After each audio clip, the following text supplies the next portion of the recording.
नमस्ते दोस्तों, आप सबका एक बार फिर से स्वागत है आपके अपने यूट्यूब चैनल सत्य सनातन में। और एक बार फिर से हमारे साथ में हैं नीरज अत्री जी। अत्री जी, आपका भी बहुत-बहुत स्वागत है। जी, बहुत-बहुत धन्यवाद अंकुर जी, मुझे बुलाने के लिए। जैसा कि आप जानते ही हैं कि इस समय पर मुगलों के इतिहास पर एक बड़ी बहस छिड़ी हुई है। प्रबुद्ध स्टूडेंट थे जिन्होंने एक आरटीआई डाली थी और एनसीईआरटी से पूछा था कि किस आधार पर पुस्तकों में लिखा गया है कि औरंगजेब ने कुछ मंदिरों का निर्माण कराया था। तो उस पर बड़ा ही हैरान करने वाला जवाब एनसीईआरटी ने दिया है कि इसका उनके पास में कोई भी आंकड़ा नहीं है। तो जैसा कि मैं भी आपकी जो बुक था वो पढ़ रहा था, ब्रेन वॉश्ड रिपब्लिक, और मैं अपने जितने भी दर्शक हैं उनसे भी कहूँगा कि इस बुक को आप खरीदें ज़रूर। ब्रेन वॉश्ड रिपब्लिक को पढ़ते समय मैंने ये पाया कि जो आपने जितने भी लेटर्स एनसीईआरटी को लिखे हैं, उनमें भी अधिकतर में यही बात सामने आई कि उनके पास में अधिकतर चीज़ों के जवाब नहीं है, कि उन्होंने ये हिस्ट्री कहाँ से ली है। तो इस बारे में आपका आज एक ट्वीट भी आया है। तो हम बारी-बारी से इन सभी चीज़ों के ऊपर जाएँगे। सबसे पहले औरंगज़ेब, वो कौन ऐसे लोग थे जिसको कि औरंगज़ेब ने मरणोपरांत सैकड़ों साल के बाद में इतनी बड़ी सुपारी दी कि ताकि उसका महिमा मंडन आज हमारे बच्चों के सामने उनकी बुक्स में हो सके और उनको ब्रेन वॉश किया जा सके। जी। ये काम तो बहुत पहले से चल रहा है अंकुर जी, फ़र्क सिर्फ़ ये है कि वो जिस बच्चे ने आरटीई लगाई है उसके कारण ये थोड़ा-सा लाइमलाइट में आ गया है। जी।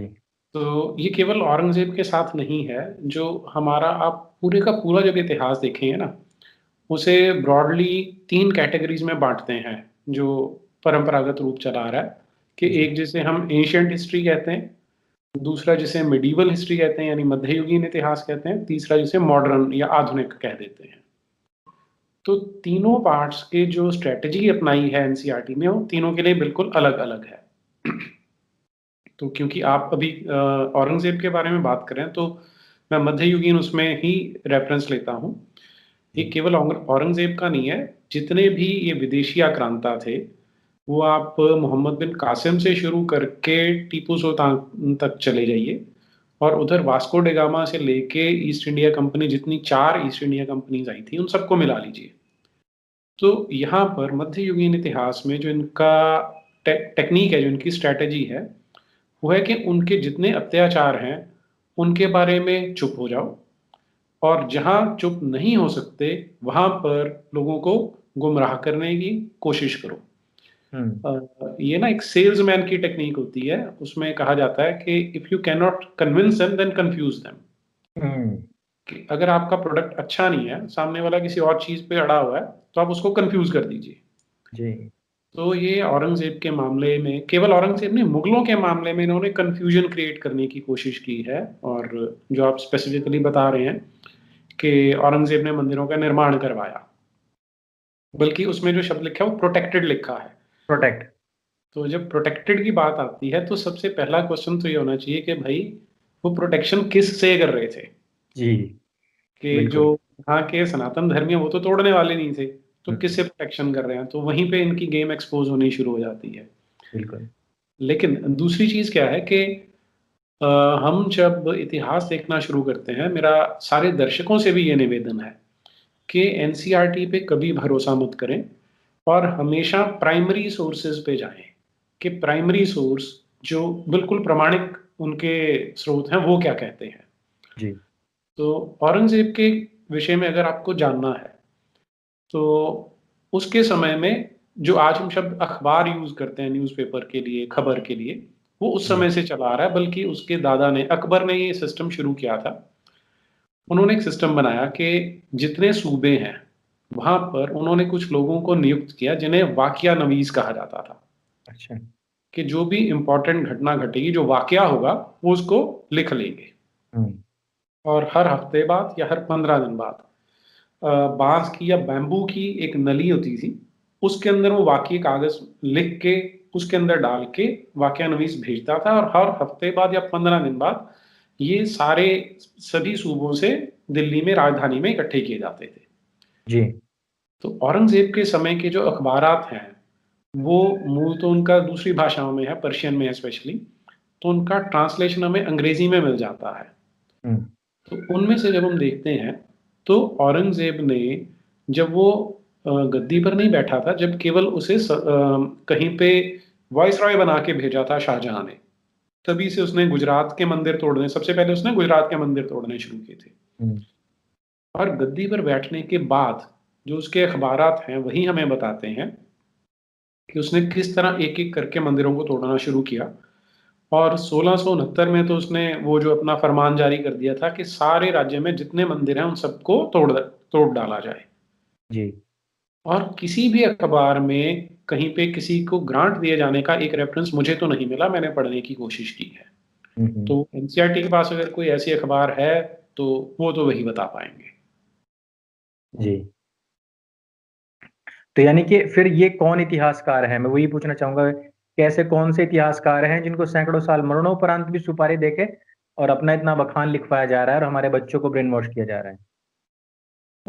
एनसीईआरटी में बैठे हैं, उनके नाम उन्होंने वैसे तो अपनी किताबों में दे रखे हैं। नीलाद्री भट्टाचार्य हैं, अ, फरहत करके हैं कोई, तो नाम तो मुझे ध्यान में नहीं है अभी उनके, लेकिन अ, उस पे आपकी बात वैसे बिल्कुल ठीक है। क्योंकि हम गलती क्या करते हैं, देखिए अभी तक जो मैं भी गलती करता रहा हूँ कि जब हम किसी किताब की बात करते हैं तो हमें लेखक के ऊपर आक्षेप लगाना चाहिए, ना कि पब्लिशर के ऊपर। तो एनसीईआरटी तो एक संस्था है। अब संस्था का ना तो चेहरा होता है ना कोई नाम तो होता है, लेकिन उस नाम से आप किसी को पिन पॉइंट नहीं कर सकते। तो यस। आपके प्रश्न का उत्तर ढूंढने के लिए मुझे एनसीईआरटी खोलनी पड़ेगी, क्योंकि इसमें इन्होंने नाम दे रखे हैं। जैसे अभी मैं 7वीं क्लास की अगर उठा रहा हूँ तो चीफ एडवाइजर है नीलाद्री भट्टाचार्य, जवाहरलाल नेहरू यूनिवर्सिटी के। अब ये रिटायर हो गए। इनके बारे में मैं खास बात आपको बताता हूँ कि जी। जब ये जिस मेरी पुस्तक आपने अभी दिखाई, ब्रेन वॉश रिपब्लिक, तो उसके लिए मुझे संस्कृत डिपार्टमेंट जेएनयू वालों ने एक वक्तव्य के लिए इनवाइट किया था। जी। तो उन्होंने इनवाइट किया था अगस्त के पहले हफ्ते में, जब संस्कृत दिवस मनाते हैं। हम्म। और 31 जुलाई को ये जो सज्जन है नीलाद्री भट्टाचार्य, ये रिटायर हुए थे। हम्म। तो मैंने निवेदन ये किया था संस्कृत डिपार्टमेंट को कि अब अगर इस पे चर्चा करनी है, क्योंकि पैनल डिस्कशन रखा था, तो जी। जो ये मुख्य व्यक्ति जो चीफ एडवाइजर है इसे सामने बुलाया जाए, ताकि हम्म। अगर उनके पास, अगर मैं गलत कह रहा हूं तो उसको काट सकें। बिल्कुल। लेकिन इन्होंने आने से मना कर दिया था उस समय। तो ये इनका, आप इनका स्वभाव समझ सकते हैं उससे। बिल्कुल। फिर अनिल सेठी हैं, भैरवी प्रसाद हैं, फरहत हसन है, हम्म। कुमकुम रॉय हैं, हम्म। राजन गुरुकल हैं। जी। और इनमें आप अगर ना कभी आप खोल के देखें, जो हमारा जो दूरदर्शन का एक चैनल आता है, राज्यसभा टीवी, हाँ। जिसे हामिद अंसारी, मतलब जिसे जो हामिद अंसारी कंट्रोल किया करते थे 10 साल तक यूपीए के काल में, हाँ। जी। उनमें आपको ये इतिहासकार दिखेंगे। और वहां पर भी इसी तरह से इतिहास को घुमा फिरा के पेश किया गया है। वो पूरी पूरी सीरीज चली थी लोकसभा पे। तो मुझे लगता है कि इनका नाम लेकर इनको एक्सपोज करने की जरूरत है। और ये बहुत। तो कुछ नाम है जो आपको 7वीं क्लास के बता रहा हूँ, अदरवाइज काफी लंबी चौड़ी लिस्ट है जिसमें 25-30 ये लेखक हैं जिन्होंने ये सारा काम किया हुआ है। और इनको यहाँ तक पहुंचाना है कि राइटर तो बहुत है, राइटर आप भी हैं, राइटर बहुत सारे हैं जो सही हिस्ट्री लिखते हैं और जिसके पक्ष में भी हैं, लेकिन उनको वहां तक ले जाना और उन्हीं की बुक्स को एनसीईआरटी में मान्यता दिलाना और उसको ही पढ़ने के लिए देना, ये भी तो, इसके लिए तो मतलब हमारी जो सरकारें रही हैं, जो वामपंथी जो राइटर्स रहे हैं उनकी भी, लेकिन जो सरकारें इनको पोषित करती हैं, जिनको पोषित करती रही हैं, जिन्होंने इनको स्टैब्लिश किया है और जिन्होंने एक सोची समझी साजिश के तहत स्टैब्लिश करते हुए ताकि बच्चों को ब्रेन वॉश किया जा सके, तो ये भी तो एक मतलब एक बहुत गहरी चाल मैं मानूंगा, राजनीति नहीं कह सकते इसको। हाँ, ये गहरी चाल तो है ही, इसमें तो कोई शक नहीं है। क्योंकि 2004 में जब यूपीए 1 आई थी सरकार में, तो उससे पहले क्या हो रहा था कि ये कहा जा रहा था कि किताबों का भगवाकरण किया गया है। हम्म। उस समय मैं पॉलिटिकली बड़ा ही अनअवेयर होता था, बहुत मूर्ख होता था। मैं, पॉलिटिक्स से मेरा कोई संबंध नहीं होता था। लेकिन क्योंकि अखबार पढ़ता था तो मुझे हल्का हल्का याद है कि ऐसे भगवाकरण के बहुत से आक्षेप लगते थे। हम्म। तो फिर जब इन्होंने सबसे पहला एचआरडी मिनिस्टर बनाया था अर्जुन सिंह को, हम्म। तो उसने कहा था कि इन किताबों का डिटॉक्सिफिकेशन करना है, कि इनमें जहर भरा हुआ और हमने उस जहर को निकालना है। हम्म। और जब ये सरकार बनी थी, 24 घंटे के अंदर जो एजुकेशन सेक्रेटरी था उसका ट्रांसफर कर दिया गया था, चेंज हो गया था वो। जी। और मई में सरकार बनी थी, जुलाई में इन्होंने समिति का गठन कर दिया था। 2 हुँ, महीने के अंदर गठन हो जाता है। 1 साल के अंदर सारी किताबें तैयार होकर, पब्लिश होकर बच्चों के दस बस्ते में चली जाती हैं। हुँ, ये उनकी स्मार्टनेस है, ये उनका हार्ड वर्क है, इसका हमें उनको एप्रिशिएट करना चाहिए। जी। कि जब हम बात करते हैं ना कि देव-असुर संग्राम चलता रहता है, सदा ही चलता है। जी, और ये जो असुर हैं, आप देखिए कितने ऑर्गेनाइज़्ड हैं और कितने अलर्ट हैं, उन्हें पता है कि इस चीज़ की वैल्यू कितनी है। जी। लेकिन उसका कंपैरिज़न आप आज की सरकार के साथ करके देखिए, तो कहने को तथाकथित राष्ट्रवादी, देशभक्त, धर्म के प्रति जागरूक सरकार है। 6 हुँ, वर्ष हो चुके हैं, अभी तक किसी कमेटी का गठन नहीं हुआ है और अब कहा जा रहा है कि कमेटी का गठन किया जाएगा जो इनको देखेगी। तो अभी और कितना प्रोसेस लंबा चलने वाला है वो हम नहीं जानते। तो उन्होंने जो आप बात कर रहे हैं ना कि पोषित किया है, उनके पास पूरा एक इकोसिस्टम है, जिसको उन्होंने 70 साल से पोषित करके इनको ऐसी जगहों में, ऐसी संस्थाओं में बिठाया है। मुझे बार-बार एक किसी हिंदी फ़िल्म का डायलॉग था कि कोने-कोने में छिपे बैठे हैं चूहे साले। तो साले तो हुँ, नहीं कहना चाहिए, लेकिन जी, ये हर कोने में छिपे बैठे हैं इस तरह के लोग, हर जगह पे, हर संस्था में आपको दिखाई देंगे। और अभी एक जो इसमें नई एडिशन है, अम, विदेशी यूनिवर्सिटियों के जो लेखक हैं, जो प्रोफ़ेसर हैं, सर्टिफ़ाइड प्रोफ़ेसर्स हैं यूनिवर्सिटीज़ के, वो हमारे देश में आते हैं और ये जो महिमा मंडन औरंगज़ेब का एनसीईआरटी कर रही है, वो भी वही काम कर रहे हैं। हुँ, एक बहुत मशहूर इतिहासकार है, एक विदेशी अमेरिकन यूनिवर्सिटी की, वो यहाँ आती है। उसने औरंगज़ेब पे स्पेशली एक किताब लिखी है जिसके माध्यम से वो यही नैरेटिव सेट करना चाहती है कि वो तो बड़ा अच्छा व्यक्ति था, जिसे लोग गलत समझ रहे हैं। और हुँ, उसके लिए उसका वक्तव्य देखें जो उसने दिल्ली में आके दिया, जिसे हमारे देश में वो आती है क्लियरली ऐसा वक्तव्य देती है कि औरंगज़ेब के बारे में ये कहा जाता है कि उसने बहुत सारे मंदिर तोड़े। हुँ, और फिर वो एक दूसरे विदेशी इतिहासकार का रेफ़रेंस देती है कि उन्होंने अपनी किताब में लिखा है कि 12 मंदिर तुड़वाए औरंगज़ेब ने। हुँ, हुँ, लेकिन मैं बहुत ज़्यादा रिसर्च की हूँ, तो मैं कहती हूँ कि उसने 15 मंदिर तोड़े हैं। हुँ, ये उसका क्लेम है। और हुँ, फिर चलिए अब पहले तो इसी को आप एग्ज़ामिन करेंगे, हुँ, तो ये जिन मैं अख़बारात के आपसे रेफ़रेंस दे रहा हूँ, जी, उन्हीं में जब हम पढ़ना शुरू करते हैं, तो जब उसने फ़रमान जारी किया, उसके बाद उसके पास अखबार आ रहे हैं कि हम वहाँ गए, वहाँ पे हमने ये वाला मंदिर तोड़ा, हम यहाँ गए, हमने ये वाला मंदिर तोड़ा। फिर कई जगह पे ये आता है कि हमने वहाँ पर ये 3 मुख्य मंदिर तोड़े और साथ में ढेरों मंदिर तोड़े। हुँ, कई जगह पे आता है। अब अगर आप इन ढेरों मंदिरों वाले रेफ़रेंस को छोड़ दें, हुँ, तो भी जब आप उनकी गिनती करते हैं तो 200 से पार चली जाती है। लो, जो उनका खुद के अखबारात बता रहे हैं उस टाइम की जो लिखा-पढ़ी है, वो खुद बता रही है कि 200 से ज़्यादा मंदिर उसने उस टाइम पे तुड़वाए। हाँ, और जी, यहाँ विदेशी जिन्हें हम बोलते हैं कि वैसे तो हम गोरी चमड़ी के आज भी गुलाम हैं दिमागी रूप से, तो हुँ, लेकिन कम से कम ऐसा होता था कि जो विदेशी यूनिवर्सिटीज़ थी, उनमें थोड़ी-सी आँख की शर्म होती थी कि वो सच की बात करते थे। हुँ, लेकिन अब वो आँख की शर्म भी उन्होंने ख़त्म कर दी है, पूरी बेशर्मी से आके इस तरह का वक्तव्य यहाँ देते हैं। हुँ, और कई छोटी-छोटी चीज़ें, मैं एक और पॉइंट इसमें आपको बताता हूँ। अ, आज से लगभग पौने 200 साल पहले 2 अंग्रेज़ इतिहासकार थे, हेनरी इलियट और उनका एक साथी था डॉसन। हुँ, बहुत उच्चासीन पद पर थे ये अंग्रेज़ों के समय में। और इन्होंने क्या किया, जितनी मुसलमान या इस्लामिक शासन काल में उनके इतिहासकारों ने लिखा हुआ था, वो कुछ पर्शियन में था, कुछ चगतई में था, कुछ अरबी में था, अलग-अलग भाषाओं में था, जी, उनको ट्रांसलेट करवाया इंग्लिश में।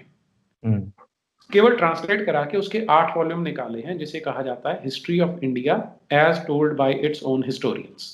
हुँ, अच्छा, और अब उसके जो ट्रांसलेशन है वो बिल्कुल सटीक है, क्योंकि मैं जब रिसर्च कर रहा था, तो मेरे एक बहुत वृद्ध जानकार थे जिन्हें पर्शियन भी आती थी और उर्दू भी आती थी। जी, तो उन्होंने चेक करके बताया कि ट्रांसलेशंस बिल्कुल ठीक हैं, जो मैंने रेफ़रेंस यूज़ किए थे। जी, अब उन्होंने अपने प्रीफ़ेस में जो उनके वॉल्यूम से ये लिखा था कि ये ट्रांसलेट करने का हमारा उद्देश्य ये बताना है कि जो अंग्रेज़ी शासन है, वो उतना बुरा नहीं है जितना हिंदुस्तान ने पहले फ़ेस किया है।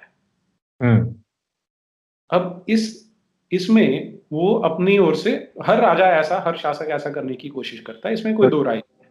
बिल्कुल। तो ये क्या करती है, जहां पे जाएगी ये बताएगी कि हेनरी इलियट और डॉसन की जो सीरीज है उनको लोग ऑथेंटिक मानते हैं, लेकिन उनके प्रीफेस में तो ये लिखा हुआ है, इसका मतलब ये है कि वो यहाँ पर हिंदू मुस्लिम की डिवाइड क्रिएट करना चाहते थे। हम्म। ठीक। अब जो आम व्यक्ति बैठा है वो इसकी चालबाजी नहीं समझता कि हाँ भाई जी। अगर उन्होंने कोई गलत ट्रांसलेशन किया तो आप बताओ कि ये एक्चुअल था और ये उन्होंने ट्रांसलेट किया है। बिल्कुल। उस पे कभी बात नहीं करती, केवल ये दो जुमले बोल के लोगों को, और लोग ताली बजाने के लिए इंप्रेस हो जाते हैं कि हाँ जी ये हाँ, ठीक है। बस बस बस। तो फैक्ट के ये ऊपर कोई जाना नहीं चाहता है। और क्योंकि राजनीति से लोग प्रेरित हैं, वोट बैंक की राजनीति है, तो तथाकथित लोकतंत्र है, तो इसलिए ये ना ये मतलब ये जो जुमला है ये बड़ा अच्छा लगता है कि अरे वो तो भिड़ाने के लिए ऐसा कुछ कर दिया हिंदू मुस्लिम के अंदर खाई। जब मुझे यहाँ पे एक चीज और याद आ रही है, जैसे कि आपने जावड़ेकर जी और इन सब का जिक्र भी किया, भाई 6 साल में कोई परिवर्तन नहीं आया। बड़े ही गर्व के साथ खड़े होकर के ये मंत्री जी बोलते भी हैं कि हमने लेश मात्र भी उसमें परिवर्तन नहीं किया। जबकि आपने बताया कि अर्जुन सिंह आए और उन्होंने तुरंत ही उसका परिवर्तन भी किया। कांग्रेस सरकार जैसे ही राजस्थान में आती है तो पिछले सिलेबस को पूरी तरीके से चेंज कर देती है। जहां पहले महाराणा प्रताप जी को महान बताया जा रहा था उसको हटा दिया जाता है, जो कि राजस्थान का इतना बड़ा गौरव है। और ऊपर फिर वही अकबर के महानता और ये सब चीज मुगलों की ये वो, तो इनका एक मतलब छोटा सा पीरियड को लेकर के इतना बखान करना। तो रीजन क्या है, मतलब अगर हम एक तरीके से समझे भी, तो कांग्रेस कोई मुगलों की बी पार्टी तो है नहीं। तो अगर हम बात करें सोनिया गांधी की, तो वो जो एक तरीके से जो कट्टर कैथोलिक विचारधारा की हैं। तो अगर मुगलों का इतना बखान किया जाना, मतलब अंग्रेजों का कर लेते तो चलता, पर मुगलों का इतना ज्यादा बखान करना, जितना उनका सब मुगलों का मिला करके है, उतना तो अकेले विजय नगर का राज्य था, शासनकाल रहा। और वहां की जो अभी फिलहाल भी अगर हम जाके देखें, खंडर में भी उतनी ज्यादा खूबसूरती है कि उतनी हमें यहाँ ताजमहल के अंदर खूबसूरती ना दिखाई दे। तो ये सारी चीजें हैं, इसका रीजन क्या है, मतलब एक कट्टर कैथोलिक महिला अगर इन सब चीजों को चेंज कराती भी है, तो वो हम्म, मुगलों के पक्ष में क्यों कराना चाहती है, जो मान के चलें कि एक लॉन्ग टर्म प्रोसेस भी लेके चलें, तो ये चाहते क्या है इन फ्यूचर, सौ हम्म। पचास साल के बाद हमारी जो जनता है, हमारे जो बच्चे हैं, वो किस प्रकार का एक समाज बनाए। वैसी क्या आपको लगता है कि इनके पीछे सोच रही होगी? ये अपना बहुत एकदम पते का क्वेश्चन है ये, कि इसमें हम जहाँ गलती कर रहे हैं हम उसे समझ लें। जी। हम गलती में अभी भी ये बोल सकते हैं कि यहाँ वामपंथियों का लिखा हुआ इतिहास है। हम्म। तो वामपंथियों वाले एलिमेंट्स तो आपको ये जो अभी किताबें हैं इनमें मिलते ही हैं, लेकिन इसमें अब जो ये हिस्ट्री बुक्स अभी चल रही हैं हमारे देश में, ये मेरा ऐसा मानना है कि इसमें जो मिशनरीज हैं उनका बहुत बड़ा हाथ है, उन्होंने इन किताबों में काफी सारा फेरबदल किया हुआ है। हाँ जी। तो अब आते हैं उद्देश्य पे कि एक रोमन कैथोलिक महिला है वो ऐसा क्यों करती है। हम्म। तो आप याद कीजिए कि जो वो हमारे तथाकथित प्रधानमंत्री थे मनमोहन सिंह, हम्म। उन्होंने कहा था कि हमारे देश के संसाधनों पर पहला अधिकार मुसलमानों का है। जी। वो सोनिया गांधी के जन्मदिन पर कहा था उन्होंने। हम्म। तो अब इसमें खेल क्या है कि जो जहां पर आम लोगों की सोच खत्म होती है वहां पर मिशनरी एजेंडा की सोच शुरू होती है। शुरू होती है। मिशनरी जमीन के नीचे अपना काम करते जा रहे हैं। जी। तो ये चीज हम अभी समझ नहीं पा रहे कि जो यूपीए शासन काल था 10 वर्ष का, उसमें हजारों करोड़ डॉलर्स हमारे देश में कन्वर्शन के लिए। हम्म। और ये जो किताबें हैं ना, इनमें जो मैं मिशनरी एंगल की बात कर रहा हूँ कैसे है, कितनी स्मार्टली डाला है उसे समझ के देखिए। जी। हमारे देश में एक फ्रॉड किया जाता है कि किसी के साथ भी महात्मा शब्द ठोक दो तो लोग खुश हो जाते हैं कि महात्मा रहा होगा। बिल्कुल। तो इन महात्माओं ने बहुत सत्यानाश किया हमारा। जी। तो यहाँ एक हमारे 8वीं क्लास की जो एनसीईआरटी की किताब है उसमें रेफरेंस आता है ज्योतिराव फूले का। हम्म। उनको भी महात्मा कह के संबोधित किया जाता जी। है। मैं एक मिनट किताब निकालूं जरा, फिर आपके साथ शेयर करता हूँ। जी। हाँ, ये है इनका सेकंड वॉल्यूम है 8वीं क्लास का जो अवर पास्ट है, जी। उसका पेज नंबर 117 है। हम्म। अब खेल इन्होंने कैसे खेला है कि समाज को जितना बांटोगे, जितना लड़ाओगे, उतना हम्म। मिशनरी को फायदा होता है, उतना कन्वर्ट करना आसान होता है। जी। सिंपल सा रूल है कि घर अगर अशांत है, लोग हम्म। इधर उधर भटक रहे हैं, एक दूसरे पे विश्वास नहीं करते, तो पड़ोसी उन पे उनके माइंड को कंट्रोल कर सकता है। तो एक तो हिंदू मुसलमान को लड़ाते रहो, दूसरा काम जातियों को लड़ाते रहो, मर्द को औरत से लड़ाते रहो कि मेल फीमेल बाइनरी बना दो। अब यहाँ पर 117 नंबर पेज पे मैं पढ़ता हूँ से, one of the most vocal amongst local low caste leaders was Jyotirao Phule. Born in 1827, he studied in schools set up by Christian missionaries. On growing up, he developed his own ideas about the injustices of caste society. He set out to attack the Brahmins' claim that they were superior to others since they were Aryans. अभी 3 sentence मैंने आपके लिए पढ़े हैं। पहला कि Jyotirao Phule leader है lower caste का। अगले पे आइए, वो पढ़ा क्रिश्चियन मिशनरी स्कूल में, तो क्रिश्चियन मिशनरी इतने अच्छे हैं कि उन लोअर कास्ट को जिनको ये सवर्ण पढ़ने नहीं देते थे, उनके लिए इन्होंने पढ़ने के लिए एस्टैब्लिशमेंट किया। तीसरी line, on growing up he developed his own ideas. तो ये मिशनरी प्रोपेगेंडा नहीं है, उसका अपना आइडिया था कि जो कास्ट के कारण इनजस्टिस होता था समाज में, और इसके कारण ही उसने ये कहना शुरू किया कि जो ब्राह्मण है उनका क्लेम है कि हम आर्यंस हैं, जबकि ये गलत। तो आप केवल इन 3 सेंटेंस का अध्ययन करेंगे तो आपको सारा खेल इसमें समझ आ जाएगा कि आर्यन इन्वेजन थ्योरी को भी यहाँ पुश कर लिया, तो नॉर्थ साउथ डिवाइड क्रिएट कर दिया, बिल्कुल लोअर कास्ट अपर कास्ट का डिवाइड क्रिएट कर दिया, इनजस्टिस होता था लोअर कास्ट पे वो क्रिएट कर दिया, और उनको बचाने वाले उनके मसीहा बन के कौन आए? Christian missionaries. बस ये खेल है इनका। और यही बात जब बच्चे के दिमाग में आती है तो आप और हम तो इसको समझ रहे हैं क्योंकि हम बड़े हो चुके हैं और हम इसके ऊपर काम कर रहे हैं, पर यही बात जब एक छोटे बच्चे के दिमाग में आती है तो वो एकदम से कन्वर्ट हो जाता है। उसके दिमाग में सेट हो जाते हैं। अब 8वीं क्लास की किताब है, 14 वर्ष का बच्चा है, सबसे ज्यादा इंप्रेशनेबल एज है। उसे कहा जा रहा है कि तू नीची जाति का है। हमारे यहाँ सिस्टम भी बना देना, ओबीसी है, शेड्यूल कास्ट है, तो लेबल भी इस तरह के लगे हुए हैं। जब वो ये पढ़ेगा तो उसके मन में क्रिश्चियन मिशनरीज के प्रति सहानुभूति उठेगी और अपने समाज के प्रति वैमनस्य आएगा। बिल्कुल बिल्कुल बिल्कुल। अब चलते हैं आपके ट्वीट के ऊपर के जो आपने अभी कुतुब मीनार के ऊपर बात करी थी, और आपने भी उस पर एक आरटीआई लगाई थी जी। तो इसको थोड़ा सा आप बताइए दर्शकों के बाद डिटेल में। हाँ, ये 7वीं क्लास की जो किताब है, इसमें इन्होंने एक जगह पे कुतुब मीनार की फोटो डाली है और उसमें साथ में बताया है कि ये जो मीनार है, this was built by 2 sultans, जिसमें एक नाम है कुतुबुद्दीन ऐबक का और दूसरा है इल्तुतमिश का। जी।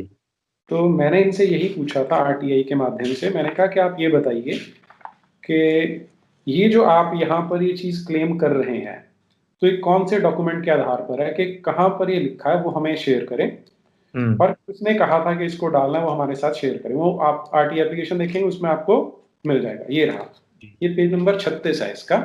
इसमें ये यहाँ पर इन्होंने लिखा हुआ है कॉर्नर पर, the minar was built by 2 sultans Qutbuddin Aibak and Iltutmish.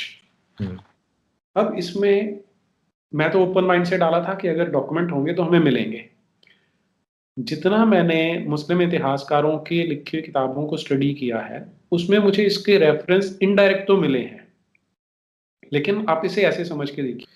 तो मैंने इनसे आरटीआई डाल के केवल ये मांगा था कि इसके जो भी ऑथेंटिक सोर्सेज हैं जो हमें बताते हैं कि इन सुल्तानों ने ये मीनार बनाई थी, वो हमें प्रोवाइड किया जाए, उसकी कॉपी और उसकी ट्रांसलेशन, और ऐसे 2-3 चीजें मैंने और मांगी थी कि जो फाइल नोटिंग्स हैं वो हमें प्रोवाइड करें। जी। तो उत्तर ये आया कि हमारे पास इस तरह के कोई रिकॉर्ड्स अवेलेबल नहीं है। जी। तो बच्चों को पढ़ा रहे हैं लेकिन कोई रिकॉर्ड्स अवेलेबल नहीं है इनके पास। अच्छा, जब मैंने ये हिस्ट्री बुक्स पढ़नी शुरू की थी तो मुझे कोई ऐसा एविडेंस नहीं मिला। अब आप इसे ऐसे सोच के देखिए कि आपको इतना बड़ा ढांचा अगर बनाना है तो आप जरूर किसी ना किसी से कंसल्ट करेंगे, कोई इस तरह का आर्किटेक्ट होगा जो ये बनाएगा, तो उसके लिए बहुत गहरी नींव खोदनी है, बहुत सारी चीजें देखनी पड़ती हैं। तो आपके पास ऐसा आर्किटेक्ट, ऐसा वास्तुकार होना चाहिए। जहां से ये आ रहे हैं वहां पर तो ऐसी कोई मीनारें हैं नहीं है, तो यहाँ आते ही इनको एकदम से ब्रह्म ज्ञान कैसे हो जाता है कि हम इतनी बड़ी बिल्डिंग बना सकते हैं, और फट से बना भी लेते हैं उसे। और फिर वो भी कि अब जब हम वहां जाते हैं कुतुब मीनार देखने, तो वहां पर स्पेशली लिखा हुआ है कि कुव्वतुल इस्लाम मस्जिद है, जो 27 हिंदू और जैन मंदिरों को तोड़कर उनके मटेरियल से बनाई गई है।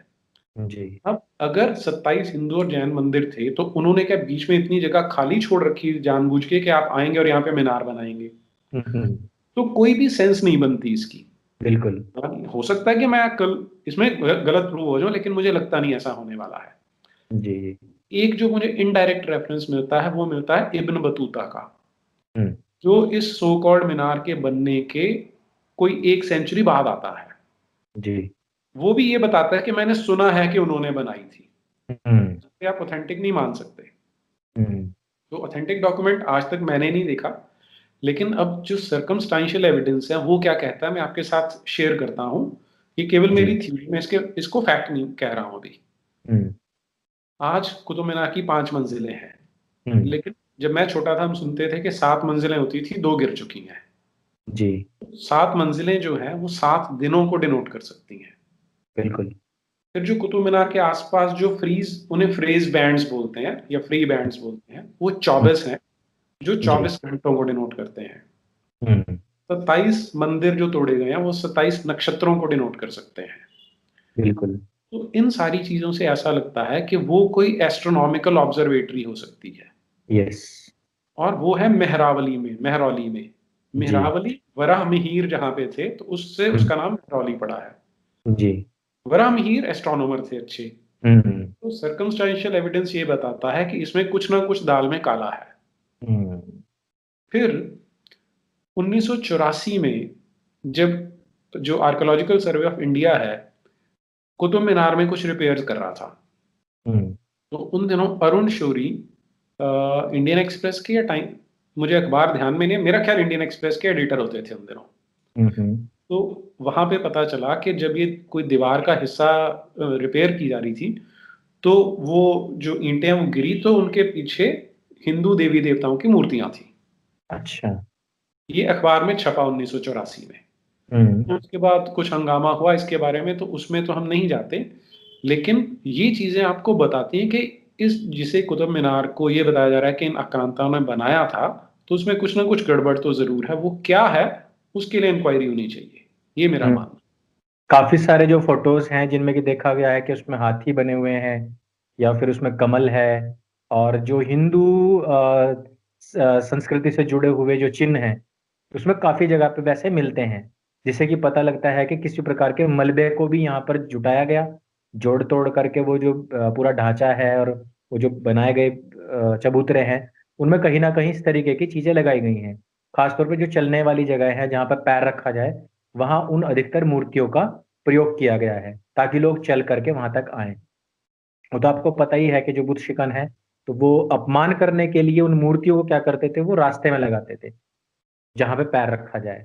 हम्म। तो अंतिम बात फिर यही आती है कि ये जहर जो है वो सबके जहन में घुसाने के लिए, और वो भी एक जो एकदम कोमल मस्तिष्क होता है, जो एकदम स्टार्टिंग लेवल होता है जब बच्चा सीख रहा होता है, उस समय से डालने के सारे प्रयास हुए हैं।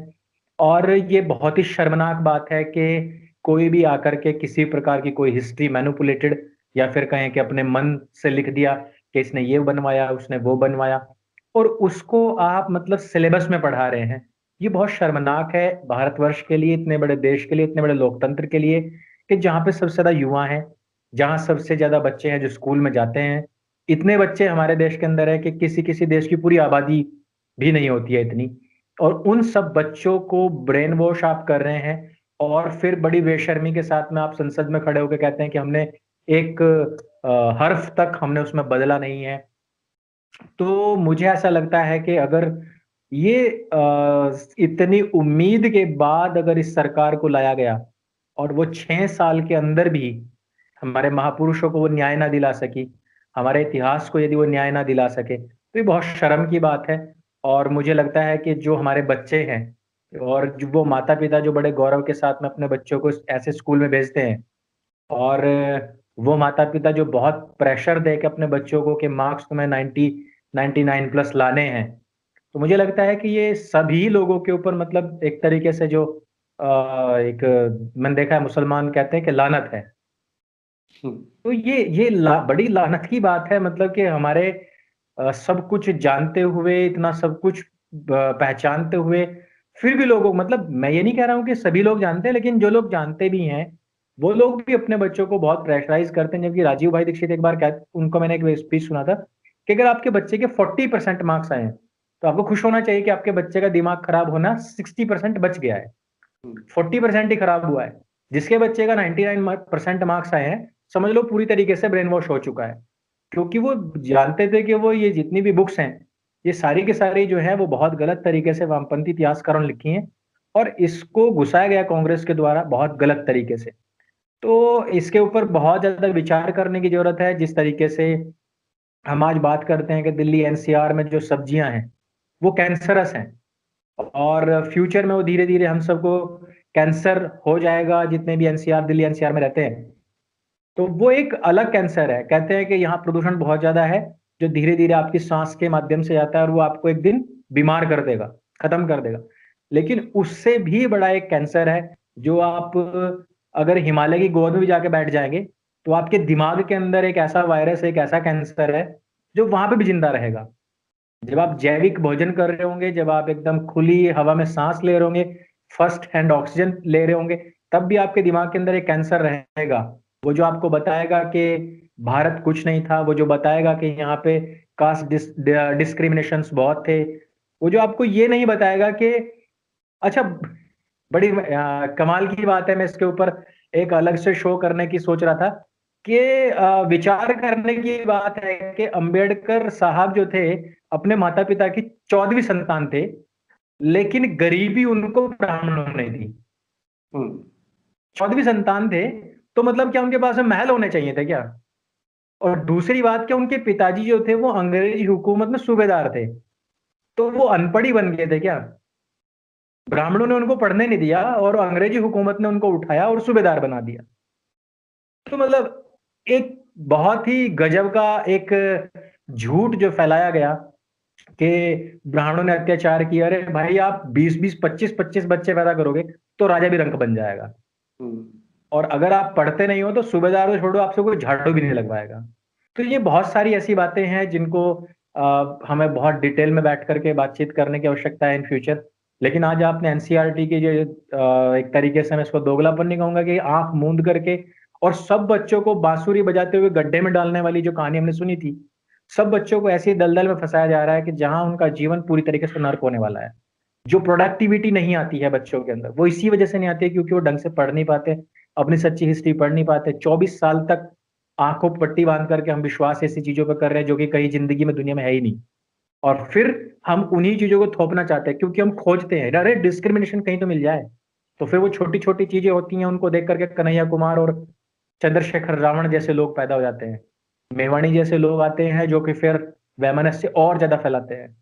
तो आज मैं अपने मित्र के साथ में यही बात कर रहा था कि इन सब चीजों को जिनको कि हम बहुत प्यार से सुलझा सकते थे, इस तरीके के जो राजनीतिज्ञ लोग आए और एनसीईआरटी द्वारा जो ब्रेन वॉश लोग हैं, उन्होंने इस खाई को और बड़ा कर दिया है और बड़ा पाट दिया है। और उस पाटने के पीछे एक बड़ा बेनिफिट ये है कि उनको पॉलिटिकल माइलेज मिलता है। ये सबसे बड़ी चीज होगी कि उनको वोट मिलता है, उनको पॉलिटिकल माइलेज मिलता है, उनको इन्फ्लुएंस मिलता है। जबकि इन चीजों को ऐसी जो सिस्ट बन गई है समाज के अंदर, इनको घोलने वाले, इनको खत्म करने वाले लोगों को अक्सर गालियां मिलती हैं। हमें और आपको बहुत सारी गालियां मिलती हैं अलग अलग प्लेटफॉर्म से, वो हम और आप जानते ही हैं, जो हम कहते हैं कि ये सब जितनी भी जातियां हैं ये अंग्रेजों ने बनाई है। जो कास्ट और कास्टिज्म, ये हमारे शब्द नहीं है, हमारे यहाँ पे ऑक्यूपेशन आधारित वर्ण व्यवस्था थी। तो अगर हम ये बातचीत अगर करने की कोशिश करते हैं तो काफी सारी गालियां भी हमें पड़ती, बट हम उनकी केयर करते नहीं हैं और सच से हम हमेशा सच के लिए लड़ते रहेंगे। झूठ के साथ हमारी जो लड़ाई है वो बदस्तूर जारी रहेगी। आप शो में आए और आपने इतनी अच्छी अच्छी बातें बताई अपनी आरटीआई के बारे में, इसके लिए बहुत बहुत धन्यवाद आपका। बहुत धन्यवाद अंकुर जी, बहुत धन्यवाद।